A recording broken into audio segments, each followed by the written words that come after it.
खर्चे पर यहाँ आए थे और उसके बाद बहुत बढ़िया होते सर। ये 3 दिन होगा इसको घुमाएंगे।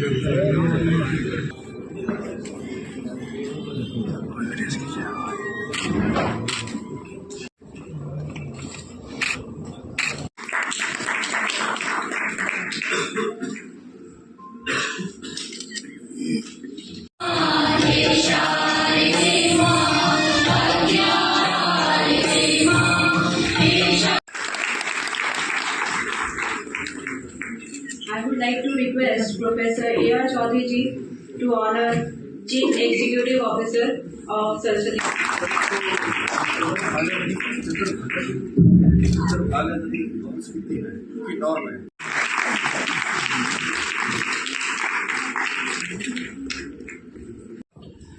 अभी कुछ महापूर्व मेरा सोमनाथ मंदिर जाना हुआ।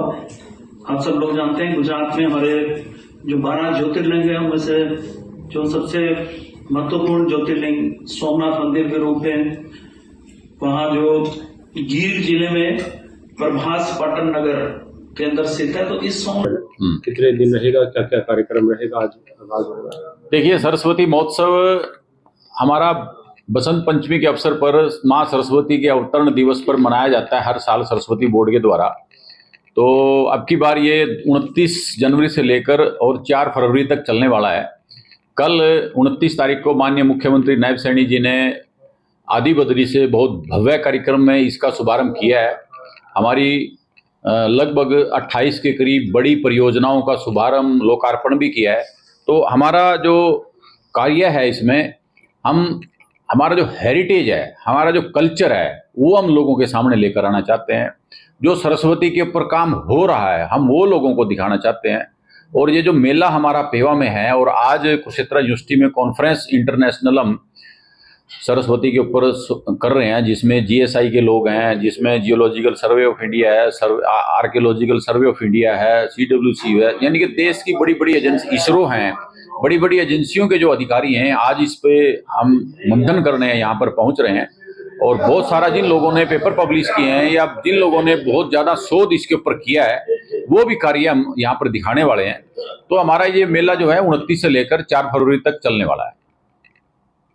तो आज जो अंतर्राष्ट्रीय शोध भी होगा, कुछ मंथन भी होगा, सेमिनार भी किया जाएगा। इसमें सेमिनार में मैंने बताया कि देश की सबसे बड़ी बड़ी एजेंसियों के जो साइंटिस्ट हैं वो हमारे शामिल हो गए और 30-31 से कुरुक्षेत्र यूनिवर्सिटी के सीनेट हॉल में ये मनाया जा रहा है। और बहुत मैं कहूँ ये बहुत महत्वपूर्ण रहने वाला है, क्योंकि इसमें देश के बड़े बड़े और अंतर्राष्ट्रीय स्तर के, अगर किसी अंतर्राष्ट्रीय स्तर के किसी साइंटिस्ट ने कोई खोज की है सरस्वती के ऊपर या पेपर पब्लिश किया है, हम उन सबको निमंत्रण दे रहे हैं, उनको हम प्लेटफॉर्म दे रहे हैं। जो बच्चे नए पढ़ रहे हैं, जो बच्चे किताबों में सिर्फ सरस्वती पढ़ते पढ़ते थे, हम उनको साक्षात सरस्वती दिखा रहे हैं, दर्शन करा रहे हैं और उनका वर्णन इसमें आ रहा है कि आपने सरस्वती के ऊपर शोध करना है। हम बच्चों को प्रोत्साहन दे रहे हैं, उनको बढ़ा रहे हैं आगे, इसलिए इस कॉन्फ्रेंस का बड़ा महत्वपूर्ण रोल है। जी सर, क्या कहेंगे? आज एक संगोष्ठी है, अंतर्राष्ट्रीय सेमिनार है सरस्वती को लेकर। हर वर्ष की भांति इस वर्ष भी हरियाणा सरकार की ओर से और सरस्वती हेरिटेज डेवलपमेंट बोर्ड की तरफ से अंतर्राष्ट्रीय सरस्वती महोत्सव 29 जो है जनवरी से 2 फरवरी तक मनाया जा रहा है, जिसका शुभारंभ कल आदि बद्री में माननीय मुख्यमंत्री जी ने किया है और करोड़ों रुपए के प्रोजेक्ट का जो है शिलान्यास भी किया है, उद्घाटन भी किया है। अब जहाँ पर सरस्वती शब्द आ जाता है तो सरस्वती से मेरा भी पराय सनातन। सनातन से क्या मतलब है? हेरिटेज, विरासत।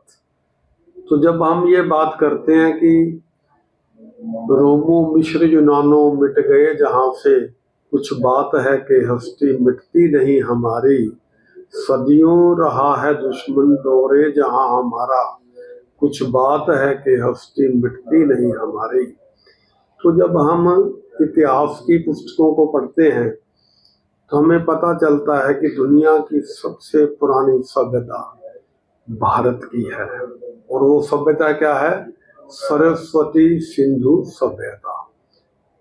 तो दुनिया के अंदर सबसे पहली सभ्यता ही सरस्वती से शुरू हुई है। और सरस्वती जो है, नदी तमे, अम्बी तमे, देवी तमे, सरस्वती के 3 रूप हैं। अब देखिए, जब हम स्कूल में, कॉलेज में, यूनिवर्सिटी में पढ़ते थे या पढ़ते हैं जो बच्चे, तो कोई भी कार्यक्रम होता है तो विद्या की देवी माना गया है, इनको ज्ञान की देवी मानते हैं। तो सरस्वती वंदना से हम शुरू करते हैं। क्यों करते हैं?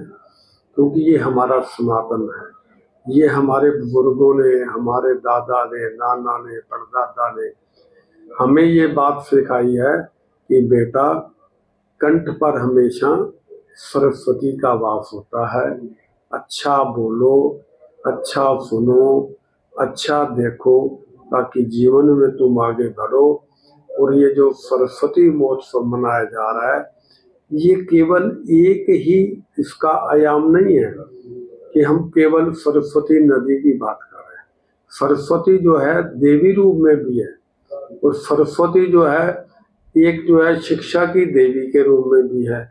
तो इन तीनों चारों आयाम को मिलाकर जो है सरस्वती वंदना हम करते हैं। और उसके शब्दों को अगर हम सुने, पढ़े, जाने, तो हमें पता चलता है कि जब हम ये बात कहते हैं कि भारत विश्व गुरु था, विश्व गुरु है, विश्व गुरु रहेगा, तो उसके अंदर जो केंद्र बिंदु है वो माँ सरस्वती है। क्योंकि हमारी विरसा और विरासत इतनी उज्जवल है कि आज दुनिया इस बात को मान रही है। दुनिया के अंदर योग जो है, योग को अंतरराष्ट्रीय दर्जा प्राप्त हो गया। योग क्या है? महर्षि मुनियों ने सदियों तक सरस्वती नदी इसी के किनारे तप किया, और बहुत बड़े बड़े हमारे जो ग्रंथ हैं धार्मिक, उनकी रचना यहीं पर हुई। और जिस भूमि पर हम कुरुक्षेत्र में बैठे हैं,